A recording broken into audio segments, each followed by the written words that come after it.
wabarakatuh. Bismillahirrahmanirrahim. Alhamdulillahi bil jalali wa syari'il harami wal halali. Allahumma salli wa sallim wa barik wa karrim wa azim ala sayyidina Muhammad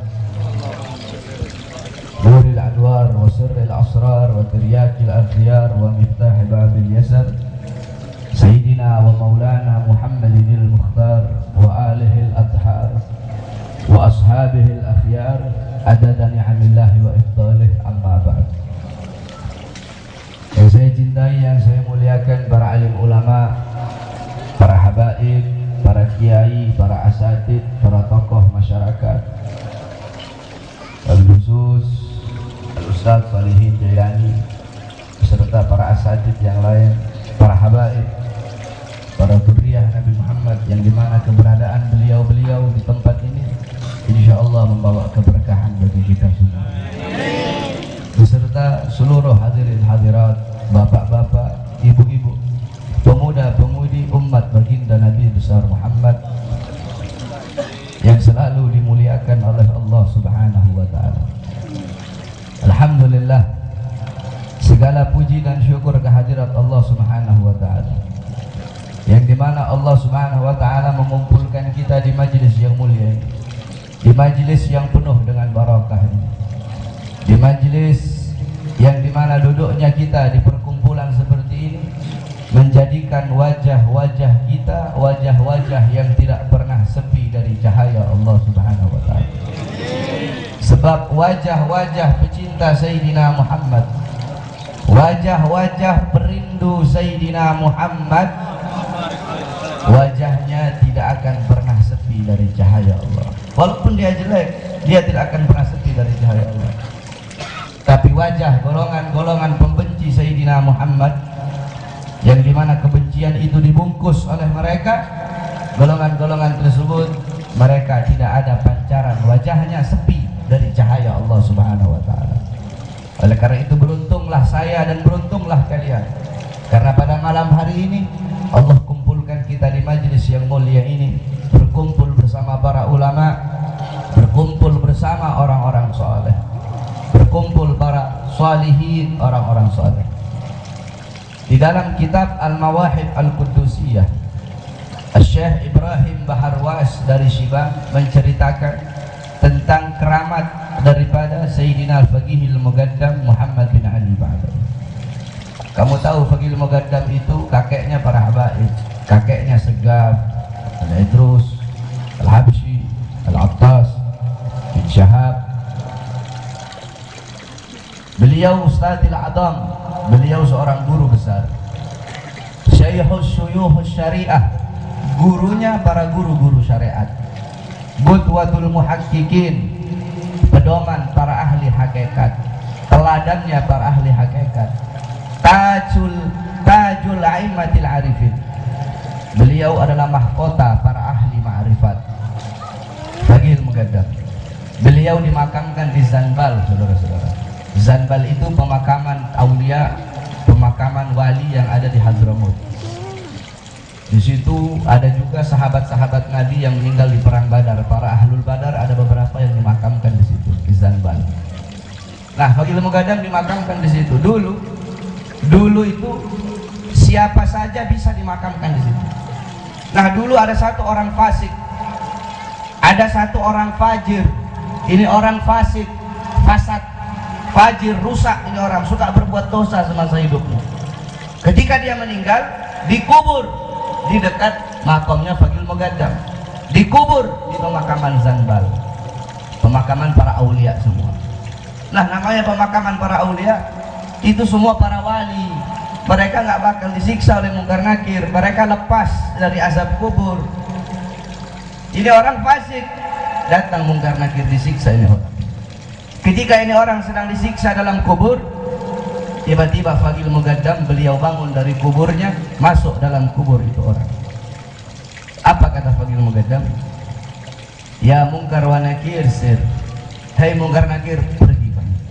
Jangan kamu siksa ini orang. Dengan kamu siksa dia, jeritan dia, teriakan dia, mengganggu zikirku kepada Allah Subhanahu wa Ta'ala. Itu orang fasik dapat syafaat hanya karena kuburnya dekat dengan kuburnya orang soleh. Dia dekat dengan orang soleh, matinya yang dekat, kuburnya dekat dengan kubur orang soleh. Maka bagaimana ketika kita masih hidup kita dekat dengan orang-orang soleh? Al-Imam Al-Habib Ali bin Muhammad Al-Habsyi beliau berkata, fasa' fima sa'au washrab ma'al qaum ma hum alla yahbub rabbak mithla ma qad habahum.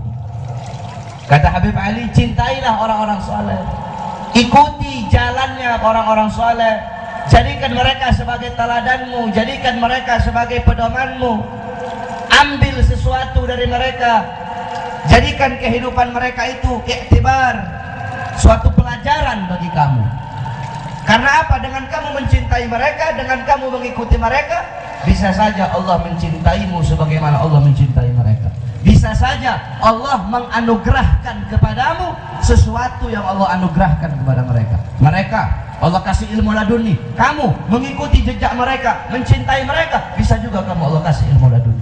Mereka Allah kasih ilmu wahbi, kamu yang mengikuti mereka, yang cinta kepada mereka, bisa juga kamu Allah kasih ilmu wahbi. Mereka Allah kasih keramat, bisa juga kamu yang mencintai mereka, Allah kasih kamu keramat. Cintai beliau-beliau, para orang-orang soleh. Ketika kita masih hidup, cintai beliau-beliau, jadikan beliau sebagai teladan dan sebagai pedoman. Alhamdulillah, pada kesempatan yang mulia ini kita berkumpul bersama orang-orang soleh. Al-Imam Abdullah ibn Mubarak beliau berkata, yahtajul insan ila ziyarati man yubkihi wa idza lam yajidhu fil ahya ittala'a ala siratihi fil amwat. Yahtajul insan, manusia itu butuh, saya dan kalian, kita ini butuh kepada siapa?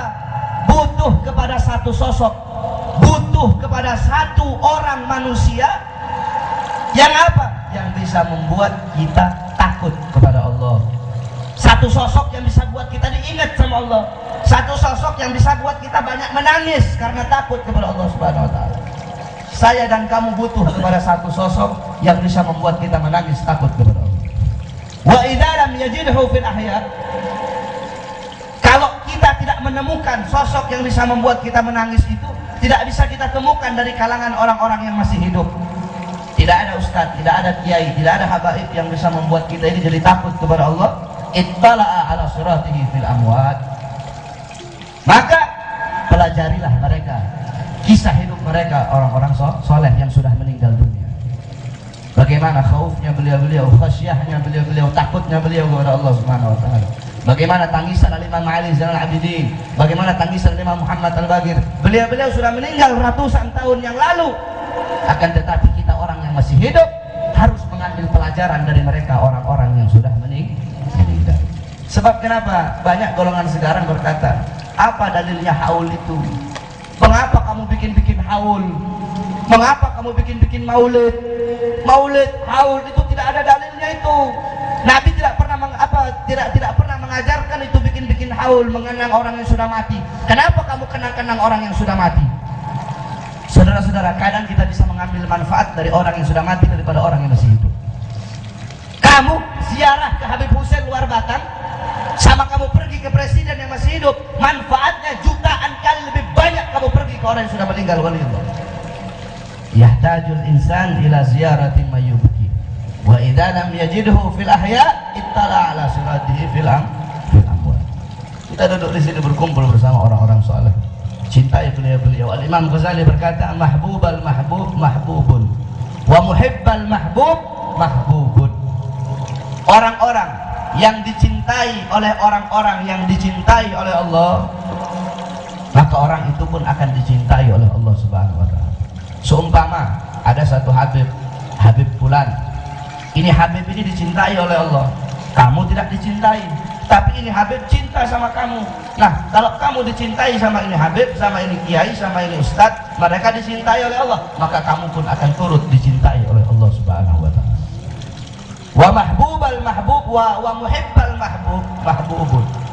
Dan orang-orang yang mencintai orang-orang yang dicintai oleh Allah, maka orang-orang itu pun akan dicintai oleh Allah. Si Habib nggak cinta sama kamu, tapi kamu cinta sama itu Habib. Si Ustadz itu nggak cinta sama kamu, tapi kamu cinta sama itu Ustadz. Mereka dicintai oleh Allah. Walaupun mereka tidak mencintai kamu, tapi kamu mencintai mereka, Allah akan mencintaimu sebab kamu mencintai mereka. Dan alhamdulillah pada kesempatan ini kita berkumpul bersama para ulama. Semoga ini menjadikan sebab kelak di yaumil qiyamah dihalalkan kedua mata kita untuk berkumpul bersama baginda Nabi besar Muhammad sallallahu alaihi wasallam. Sebab Nabi Muhammad berkata, "Man jalasa aliman faka'annama jalasani fid dunya, faman jalasani fid dunya ajlastuhu ma'i yaumil qiyamah." Hadis lengkapnya, "Man zara aliman faka'annama zarani, man safaha aliman faka'annama safahani, man jalasa aliman faka'annama jalasani fid dunya, faman jalasani fid dunya ajlastuhu ma'i yaumil qiyamah." Di hadis yang lain, qala Rasul, "Man warraqa musliman faka'annama ahyahu, wa man zara aliman faka'annama zarani, faman zarani ba'da wafati wajabat lahu syafaati." Kamu duduk bersama ulama, duduk bersama orang soleh, seakan-akan kamu duduk dengan Nabi Muhammad. Kamu duduk berkumpul bersama ulama, duduk berkumpul bersama orang soleh, sama seperti kamu duduk dengan Nabi Muhammad. Kamu duduk dengan Nabi Muhammad di dunia, maka kamu akan didudukkan oleh Nabi Muhammad bersama Nabi Muhammad di akhirat nanti. Kamu akan wajib mendapatkan syafaat daripada baginda Nabi besar Muhammad sallallahu alaihi wasallam. Kita duduk di sini. Ini acara maulid. Acara maulid sekaligus Isra wal Mi'raj. Jadi dua, maulid sama Isra Mi'raj. Kata Ustaz Solihin, saya tanya tadi, katanya acara maulid sama Isra wal Mi'raj. Saudara-saudara sekalian yang dimuliakan oleh Allah Subhanahu wa taala. Pertama maulid dulu. Nanti kamu dengarkan baik-baik. Nanti kalau ada orang nanya dalil maulid apa, nanti kamu jawab sebagaimana apa yang akan saya sampaikan. Kamu jawab seperti itu. Al-Imam Busiri di dalam qasidah Muhammadiyahnya, beliau berkata, Muhammadun dzikruhu rauhun li anfusina, Muhammadun syukruhu fardun alal umami. Al-Imam Busiri beliau berkata, Muhammad dzikruhu, engkau menyebut nama Nabi, engkau mengingat-ingat Nabi Muhammad, rauhun li anfusina, itu adalah ketenangan, kedamaian, ketentraman bagi jiwa kita ketika kita menyebut nama Nabi Muhammad. Jangankan namanya Nabi, Al-Imam Al-Habib Abu Bakar Al-Adli, Al-Habib Abu Bakar bin Abdullah Al-Idrus, di dalam qasidah beliau, kalau tidak salah, ilahi nas'aluk bil ismil a'zam, nama qasidah. Di situ beliau berkata, wa dzikrul idrusil gutub ajla anil qalbi sada lisadiqin. Menyebut namanya Habib Abdullah bin Abu Bakar Al-Idrusil Gutub, Habib Abdullah, kamu menyebut-nyebut namanya Habib Abdullah bin Abu Bakar Al-Idrus, itu bisa membersihkan hatimu yang kotor, menjernihkan hatimu yang kotor.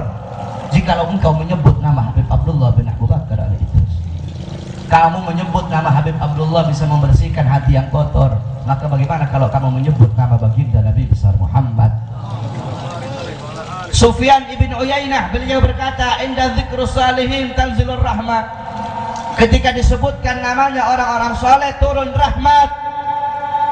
Maka bagaimana kalau kamu menyebutkan nama penghulu para solihin, pemimpin para solihin, yaitu baginda Nabi besar Muhammad? Ketika disebut namanya Nabi, itu bisa menenangkan jiwa-jiwamu, menenangkan hati kita. Kita punya ketenangan batin kalau sering bersolawat, kalau sering menyebut nama baginda Nabi besar Muhammad. Para salafun saleh berkata, sesuatu yang paling mahal di dunia ini, kamu tahu yang paling mahal itu apa? Yang paling mahal itu ketenangan batin. Ketenangan batin bisa kamu dapatkan hanya dengan lidahmu selalu basah dengan sebutan nama baginda Nabi besar Muhammad sallallahu alaihi wasallam. Muhammadun syukruhu fardun alal umami. Muhammad syukruhu, mensyukurinya, bersyukur dengan adanya beliau, fardun alal umami, wajib bagi setiap umat untuk bersyukur dengan adanya baginda Nabi besar Muhammad. Siapa yang suruh kamu bersyukur? Siapa yang suruh kamu bergembira dengan adanya Nabi? Yang suruh itu bukan Nabi. Bukan Nabi yang suruh bergembiralah kamu dengan kelahiranku, bukan Nabi yang suruh. Yang suruh bukan imam, bukan habaib, bukan kiai yang suruh. Yang suruh Allah Dalam Al-Quran Allah berkata, Kul bifadlillah wa birahmati fabidzalika falyafrahu. Katakanlah, dengan karunia Allah dan dengan rahmat Allah, maka dengan karunia dan rahmat tersebut bergembiralah. Bagaimana cara menafsirkan ayat itu? Tafsir itu ada dua, ada tafsir bil ma'thur, ada tafsir bil ra'i. Kalau para habaib itu biasanya memakai kitab tafsir bil ma'thur, seperti kitab Ma'alimut Tanzil Al-Imam Baghawi, kemudian kitab tafsir Jami'ul Bayan Al-Imam Ibnu Jarir At-Tabari, itu tafsir bil ma'thur namanya. Jadi menafsirkan ayat Quran dengan ayat Quran lainnya. Jadi menafsirkan ayat Quran dengan ayat Quran yang lain. Nah, dalam kitab tafsir Ma'alimut Tanzil Al-Imam Baghawi dan dalam kitab tafsir Jami'ul Bayan Al-Imam Ibnu Jarir At-Tabari menafsirkan fadlullah di sini, karunia Allah di sini itu adalah Al-Qur'an. Karunia Allah di sini adalah Al-Qur'an. Sedangkan Sayyidina Abbas menafsirkan fadlullah di sini adalah ilmu. Sedangkan rahmat Allah di sini, nah, kita tafsirkan dengan ayat yang lain, wa ma arsalnaka illa rahmatan lil alamin. Dalam ayat yang lain Allah berfirman, tidak aku utus engkau wahai Muhammad kecuali engkau rahmat bagi seluruh alam semesta. Maka berarti rahmat di sini yang dimaksudkan adalah baginda Nabi besar Muhammad. Maka dengan adanya Al-Quran, dengan adanya ilmu, dengan adanya rahmat Allah yaitu Nabi, dengan adanya Nabi Muhammad, falyafrahu, bergembiralah kamu, senanglah kamu dengan adanya baginda Nabi besar Muhammad sallallahu alaihi wasallam. Saudara-saudara, di tempat saya di Sulawesi, kami santri-santri guru tua Al-Habib Idrus bin Salim Al-Jufri Al-Khairat itu kalau masuk maulid, kalau masuk bulan Rabiul Awal, semua rumah kami itu kami cat baru. Rumah kami semua kami cat baru. Hari raya rumah kami tidak kami cat baru. 17 Agustus rumah kami tidak kami cat baru. Tapi masuk bulan Maulid Rabiul Awal, semua rumah kami cat baru. Kampung kami hias, jalan kami baguskan. Kenapa? Karena bagi kami Maulid lebih mulia dan lebih agung dari hari raya. Maulid lebih mulia dan lebih agung dari seluruh hari-hari yang ada di muka bumi ya Allah. Dari seluruh hari-hari yang ada dalam Islam, yang paling mulia adalah Maulid kelahiran baginda Nabi besar Muhammad.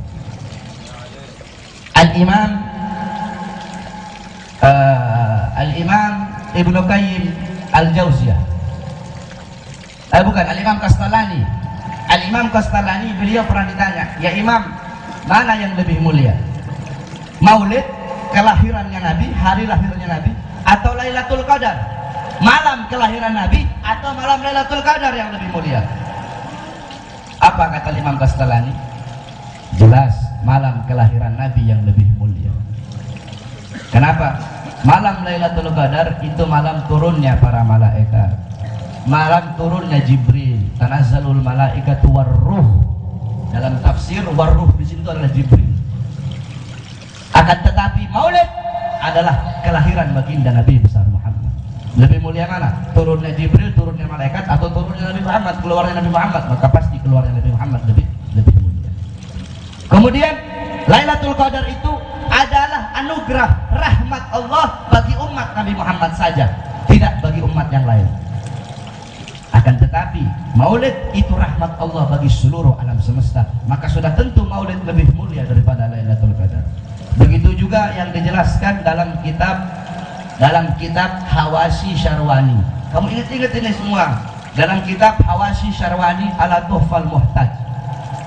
Kitab Hawashi Syarwani itu adalah kitabnya Imam Syarwani, yang dimana Hawashi Syarwani itu adalah khasiyah daripada kitab Tuhfal Muhtajnya. Kitab Tuhfal Muhtaj itu karangannya Al-Imam Ibnu Hajar Al-Haytami. Kitab Tuhfal Muhtaj itu adalah syarah daripada matan kitab Al-Minhaj daripada Imam, kitabnya Imam Nawawi. Jadi kalau orang pernah belajar di pesantren, ada namanya matan, ada namanya syarah, ada namanya khasiyah. Matan itu isi kitab. Nah, matannya itu kitab Minhaj Al-Imam Nawawi. Nanti kitab Minhaj ini diberi syarah Siapa yang beri syarah? Al-Imam Ibnu Hajar Al-Haytami. Dinamakan nama kitabnya Tuhfal Muhtaj. Nah, nanti Tuhfal Muhtaj dikasih khasyiah, dijelaskan lagi lebih rinci. Nama kitabnya Hawashi Syarwani. Di dalam kitab tersebut dijelaskan bahwasanya malam yang paling mulia, malam yang paling utama adalah malam kelahiran baginda Nabi besar Muhammad. Setelah malam kelahiran Nabi baru malam Lailatul Qadar. Setelah malam Lailatul Qadar baru malam Jumat. Setelah malam Jumat baru malam Isra. Loh, kenapa malam kelahiran Nabi menjadi malam paling mulia? Menjadi malam yang paling agung?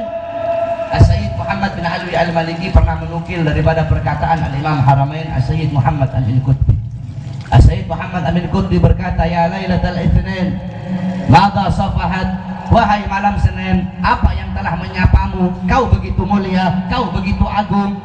Berawal hari-hari yang mulia dalam Islam, semua berawal darimu. Adanya hari raya Idul Fitri, Idul Adha, adanya Lailatul Qadar, adanya malam Jumat, adanya hari Jumat, adanya Rajab, adanya Sya'ban, adanya Ramadan, adanya Fathul Makkah, adanya kemenangan perang Badar, adanya Al-Quran, adanya Islam. Semua berawal darimu, wahai malam Senin. Kenapa? Karena pada malam Senin lahir baginda Nabi besar Muhammad. Sampai-sampai nih saudara-saudara, sampai-sampai saatul ijabah, waktu diijabah doa itu sepertiga malam. Sepertiga malam itu waktu diijabah doa. Kenapa sepertiga malam menjadi waktu diijabahnya doa? Waktu dikabulkan doa oleh Allah. Semua hari, Senin, Selasa, Rabu, Jumat, Sabtu, Minggu, kecuali hari Kamis. Kalau hari Kamis, saatul ijabah, waktu diijabah doa itu dari ba'da maghrib sampai subuh, itu saatul ijabah. Tapi di hari-hari yang lain, waktu diijabah doa itu sepertiga malam. Kenapa sepertiga malam menjadi saatul ijabah? Para ulama mengatakan karena Nabi Muhammad lahirnya di sepertiga malam, sehingga Allah muliakan waktu lahirnya Nabi yaitu sepertiga malam sebagai saatul ijabah, sebagai waktu diijabahnya doa oleh Allah. Andaikan Nabi lahirnya ba'da subuh akan menjadi saatul ijabah. Andaikan Nabi lahirnya ba'da duhur akan menjadi saatul ijabah. Andaikan Nabi lahir ba'da asar akan menjadi saatul ijabah. Segala sesuatu yang terkait dengan Nabi, segala sesuatu itu menjadi mulia, saudara-saudara. Waktu dilahirkannya Nabi sampai jadi mulia. Kenapa waktu itu menjadi mulia? Karena menjadi waktu kelahiran Nabi Muhammad. Segala sesuatu yang terkait dengan Nabi, makbarah Nabi, hujrah Nabi, sandal Nabi, semua menjadi mulia. Makbarahnya Nabi, kuburnya Nabi. Al-Imam Ibnu Qayyim Al-Jauziyah dalam kitabnya Bada'i' Al-Fawaid, di dalam kitab tersebut diceritakan bahwasanya dulu pernah ada seseorang bertanya kepada Imam Ibn Aqil, ya Imam Ibn Aqil, siapa yang lebih mulia? Ka'bah atau hujrahnya Nabi yang lebih mulia, atau makbarahnya Nabi yang lebih mulia? Kata Imam Ibn Aqil, kalau dilihat dari dohirnya, dilihat dari luarnya, dilihat dari makbarahnya, dari hujrahnya, Ka'bah lebih mulia. Akan tetapi jikalau yang dimaksud itu sesuatu yang bersemayam dalam hujrah tersebut, sesuatu yang bersemayam dalam makbarah tersebut, yakni Nabi Muhammad, maka sesuatu yang bersemayam itu yaitu Nabi lebih mulia daripada Ka'bah. Tidaklah arasy, tidaklah kursi, tidaklah kalamullah, tidaklah itu semua alam semesta ini tidak lebih mulia dari baginda Nabi besar Muhammad sallallahu alaihi wasallam. Segala sesuatu yang terkait dengan Nabi ikut menjadi mulia, saudara-saudara. Nah itu, hari paling mulia adalah kelahiran Nabi Muhammad sallallahu alaihi wasallam. Nah, saya dan kamu duduk di sini. Kita duduk untuk memuliakan kelahiran Nabi, mengagungkan kelahiran Nabi. Kita udah telat, saudara-saudara. Saya dan kamu telat. Yang pertama kali memuliakan dan mengagungkan kelahiran Nabi adalah Allah. Cuma Allah punya cara tersendiri. Bagaimana cara Allah memuliakan hari lahirnya Nabi? Bagaimana cara Allah mengagungkan kelahirannya Nabi? Kalau caranya kita kan duduk di sini, baca sirah Nabi, baca sejarahnya Nabi Muhammad. Tapi kalau orang-orang Wahabi itu mereka bilang, kenapa kamu baca-baca maulid? Untuk apa baca maulid?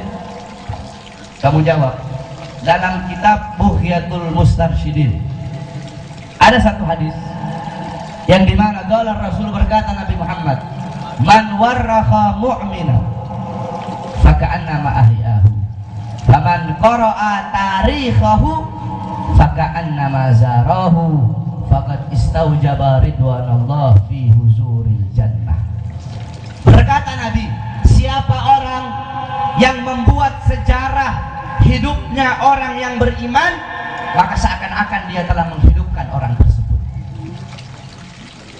Maulid, kita baca maulid itu kan sejarahnya Nabi, ya kan? Habib Ali bin Muhammad Al-Habsyi bikin maulid Simtud Durar, bikin sejarah hidupnya Nabi, lahirnya Nabi, wafatnya Nabi, istrinya Nabi, siapa namanya, anak-anaknya Nabi, bagaimana hidupnya Nabi, amalnya Nabi, ibadahnya Nabi, akhlaknya Nabi, adabnya Nabi, keilmuannya Nabi, sahabat-sahabatnya Nabi, Isra Mi'rajnya Nabi. Nah, orang yang membuat sejarah hidupnya Nabi, maksudnya di sini mukminah. Kenapa memakai mukminah? Manusia yang beriman.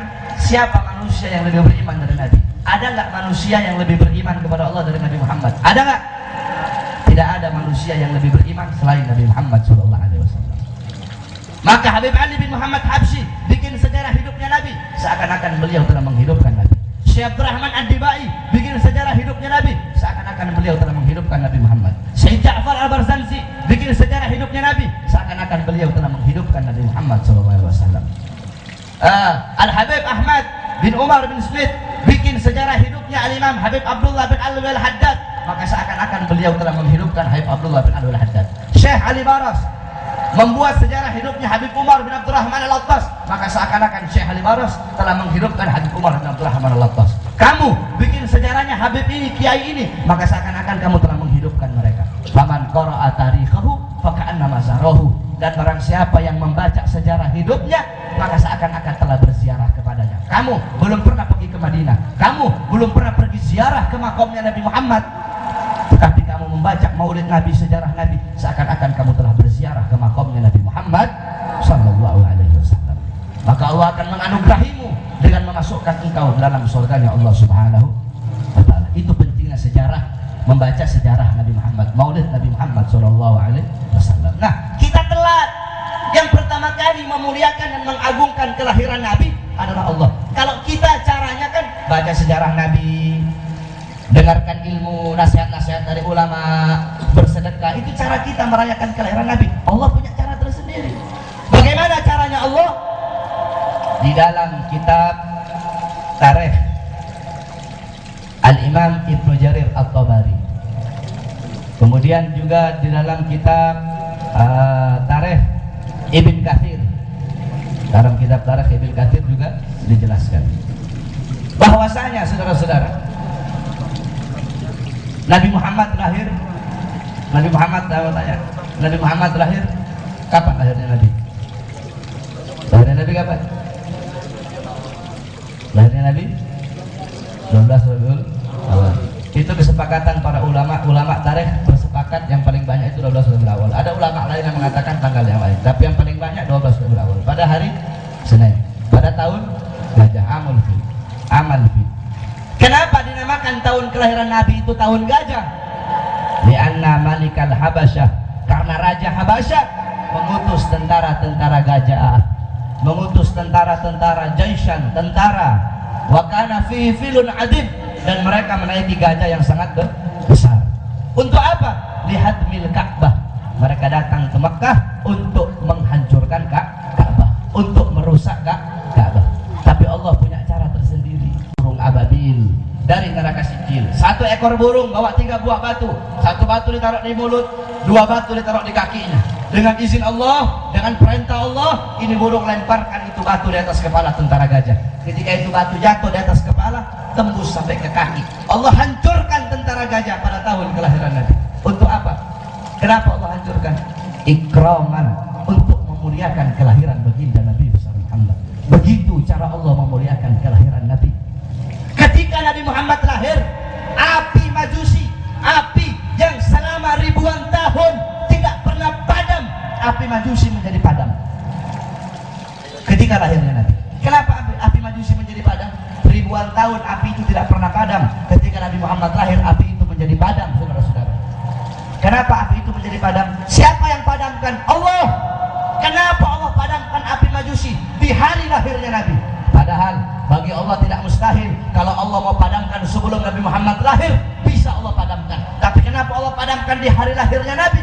Ikraman, untuk memuliakan kelahiran baginda Nabi besar Muhammad. Siapa yang menghancurkan istana kerajaan Persia, istana Romawi? Istana Romawi dihancurkan oleh Allah Subhanahu wa taala. Istana yang gagah perkasa dihancurkan oleh Allah. Kenapa Allah hancurkan? Di hari lahirnya Nabi, tidak di hari-hari sebelumnya. Padahal tidak mustahil kalau Allah menghancurkan di hari-hari sebelumnya.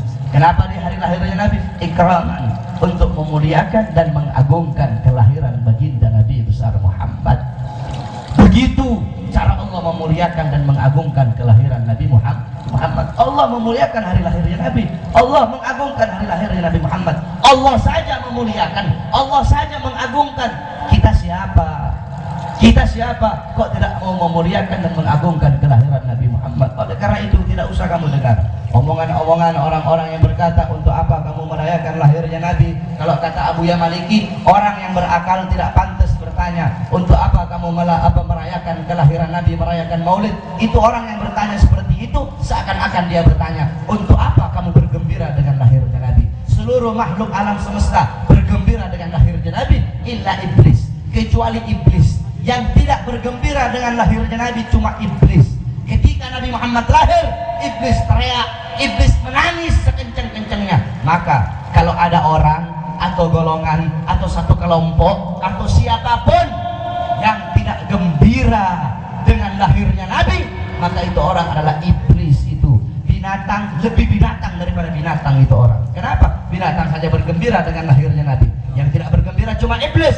Berarti kalau ada orang tidak bergembira dengan kelahiran Nabi, berarti itu orang adalah iblis. Jangan kamu dengarkan. Terus kamu baca maulid Nabi Muhammad, karena kita bisa mengambil intifa, bisa mengambil manfaat dari sejarah hidupnya Nabi Muhammad SAW. Dalam hadis riwayat Ad-Dailami, dalam kitab Musnadnya Al-Firdaus, qala Rasulullah SAW, dzikrul anbiya minal ibadah, dzikrus sholihin minal kafarah. Menyebut nama para nabi, mengingat-ingat sejarah para nabi, para rasul, itu adalah ibadah. Oleh karena itu, saudara-saudara sekalian yang dimuliakan oleh Allah, kamu baca terus maulid Nabi Muhammad SAW, peringati terus maulid Nabi Muhammad SAW. Tapi bukan hanya sekedar memperingati maulid, bukan hanya sekedar baca maulid. Jadikan Nabi Muhammad sebagai teladanmu, jadikan Nabi Muhammad sebagai pedomanmu, jadikan Nabi Muhammad SAW hidup dalam hatimu, dalam rumah tanggamu, dalam kepribadianmu, dalam setiap langkahanmu, dalam setiap amalmu. Cintai Nabi Muhammad SAW, cintai beliau, karena Nabi Muhammad mencintaimu lebih dari kecintaan orang tuamu kepadamu, lebih dari kecintaan anak istrimu kepadamu. Nabi Muhammad manusia yang paling cinta kepada kita. Saking cintanya Nabi, beliau berkata, "Lau yushaku ahadukum bisyaukatin fi rijlih la ajidu ala ma fi qalbi." Andaikan salah satu dari kalian ada yang kakinya tertusuk duri, maka kalian merasakan sakit. Aku pun merasakan rasa sakit yang kalian rasakan, bahkan sampai ke dalam hatiku. Kamu mau cari di mana, saudara-saudara? Kamu mau cari di mana manusia seperti Nabi Muhammad yang mencintaimu, yang sampai-sampai kalau kakimu tertusuk duri, Nabi Muhammad ikut merasakan rasa sakit yang kau rasakan. Yang kau rasakan hanya luar, Nabi Muhammad merasakan sampai ke dalamnya, sampai ke dalam hatinya, saudara-saudara. Yang terakhir wasiat saya, berakhlaklah kamu dengan akhlaknya Nabi Muhammad. Beradablah kamu dengan adabnya Nabi Muhammad SAW. Al-Imam Ja'far As-Shadiq radhiyallahu anhu, beliau berkata, apa kata Imam Ja'far As-Shadiq? Kedalaman ilmu seseorang, kedalaman pemahaman seseorang tentang agama bukan dari banyak sholatnya, akan tetapi kedalaman ilmu seseorang, kedalaman agama seseorang itu dilihat dari bagaimana dia memperlakukan orang lain, bagaimana akhlaknya kepada orang lain. Saudara-saudara, kamu tahu Sayyidina Ali? Sayyidina Ali sahabatnya Nabi, Sayyidina Ali muridnya Nabi, Sayyidina Ali menantunya Nabi. Bagaimana akhlaknya Sayyidina Ali? Sayyidina Ali radhiyallahu anhu karamallahu wajah, beliau dibunuh oleh Ibn Muljam. Ibn Muljam membunuh beliau dengan pisau khanzar. Pisau khanzar itu pisau yang begini modelnya, kayak celurit, tapi kalau celurit kepanjangan, dia begini pisau khanzar itu. Nah, Sayyidina Ali lagi sujud, dipukul pakai pisau khanzar kepala Sayyidina Ali. Sebelum beliau wafat, detik-detik wafatnya beliau ini, ketika habis dipukul, apa kata beliau? Apa kata beliau? Itu Ibn Muljam kasih dia minum karena dia dalam keadaan kehausan. Kasih dia makan sebagaimana kalian memberikan aku makan. Kasih dia makanan yang kalian kasih kepada aku, kasih kepada dia.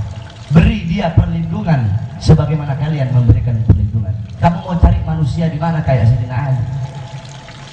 Hah? Kasih dia minum. Kamu kalau ada orang pukul kamu, pasti kamu balas pukul.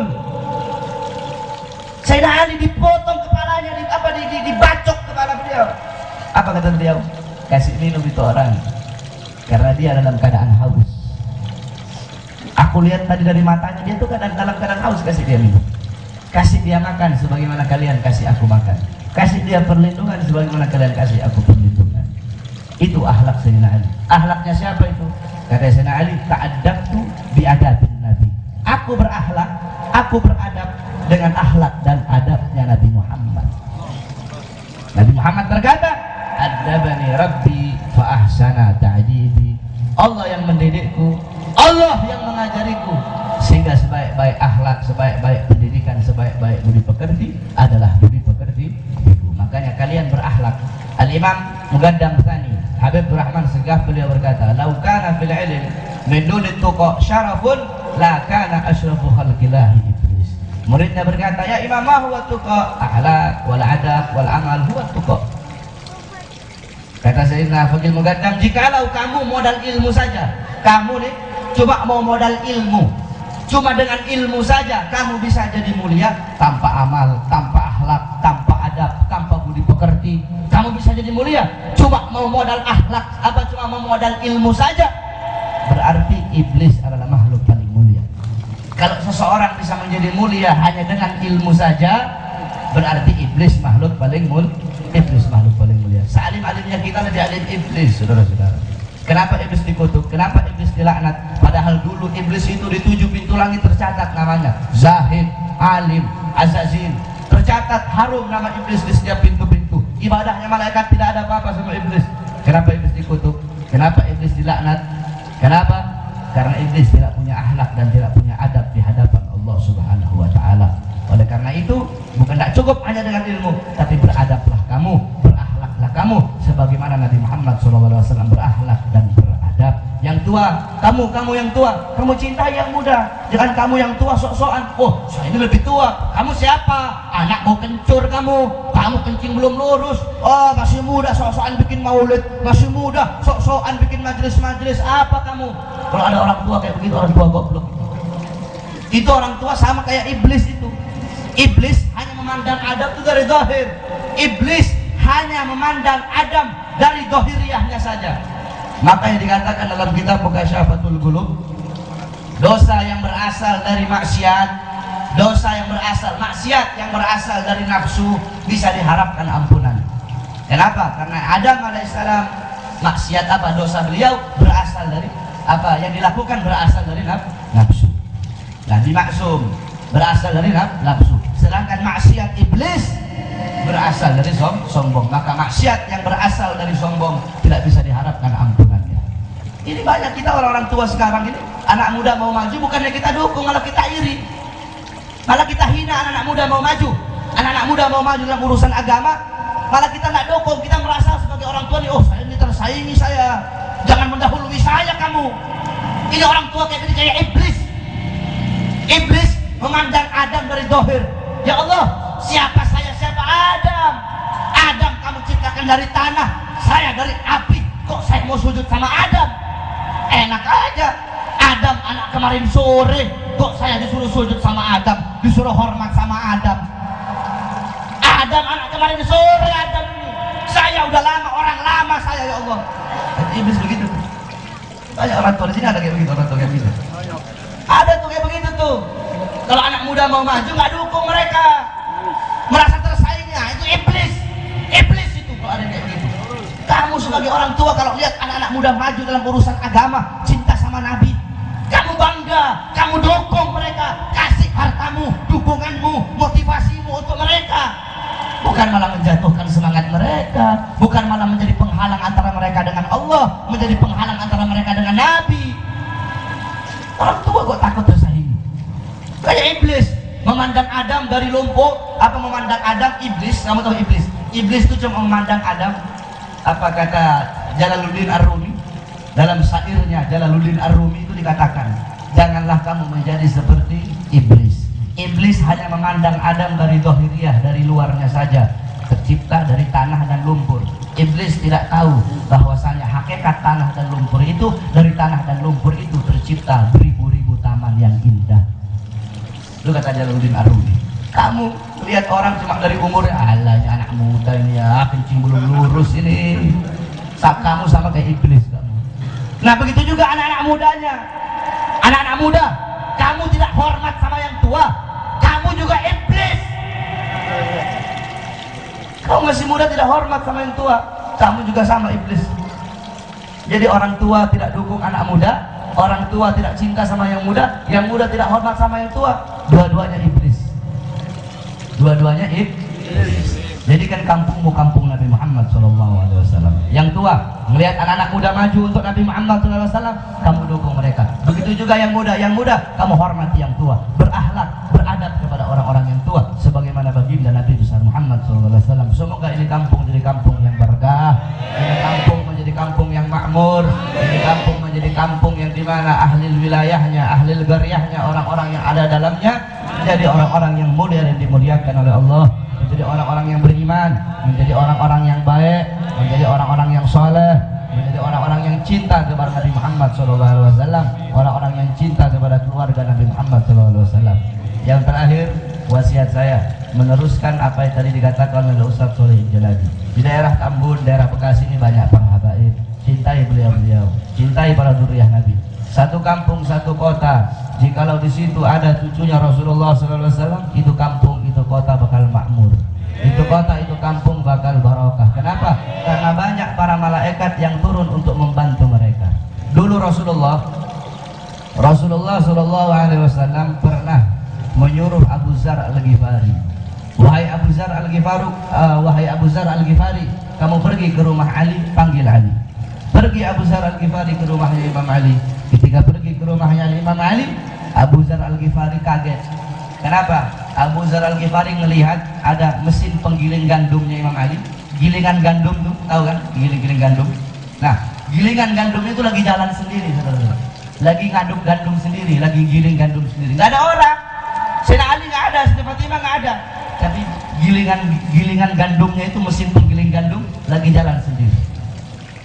Abu Zar Al-Ghifari bingung, dia balik lagi, ya Rasulullah, Ali tidak ada. Tetapi aku lihat tadi ya Rasulullah, aku lihat tadi itu mesin penggilingan gandum itu lagi jalan sendiri ya Rasulullah. Bingung saya, kok penggilingan gandum itu jalan sendiri? Apa kata Rasulullah? Ketahuilah, Allah memiliki malaikat, yang dimana malaikat itu Allah perintahkan turun ke bumi khusus untuk melayani dan berbakti kepada para anak-anak cucuku. Kamu cinta kepada beliau-beliau, insya Allah kamu bakal selamat dunia akhirat. Kalau ada habaib yang buruk, jangan kamu ikuti keburukannya. Habaib buruk, jangan kamu ikut-ikutan. Habaib goblok itu ada seperti itu. Dan kamu ikuti, kamu ambil kebaikannya. Dan kamu jangan benci sama orangnya, tetap kamu cintai dia. Al-Imam Ali Zainal Abidin pernah ditanya, beliau menangis, ditanya, ya Imam, mah hadal baka? Wahai Imam, tangisan apa? Kenapa kamu menangis? Anta min ahli baitir Rasul, kamu keluarga Rasul, cucunya Rasul. Bukankah Allah berkata dalam Al-Quran, innama yuridullah liyudhiba ankum ar-rijsa ahlal bait wa yutahhirukum tathira. Allah hendak mengeluarkan kotoran-kotoran dalam diri kalian dan mensucikan kalian dengan sesuci-sucinya. Kamu bagian dari ahlul bait tersebut. Kenapa? Apa yang harus kamu bersedih? Kamu dijamin surga. Kenapa kamu harus bersedih? Apa kata Imam Ali Zainal Abidin? Wahai hak, celaka kamu ngomong kayak begitu. Jangan kamu ngomong kayak begitu. Inna Allaha khalaqal jannah liman ata'ahu walau kana 'abidan habasyian wa khalaqallahu an-nar liman asa'ahu walau kana malikan qurasyian.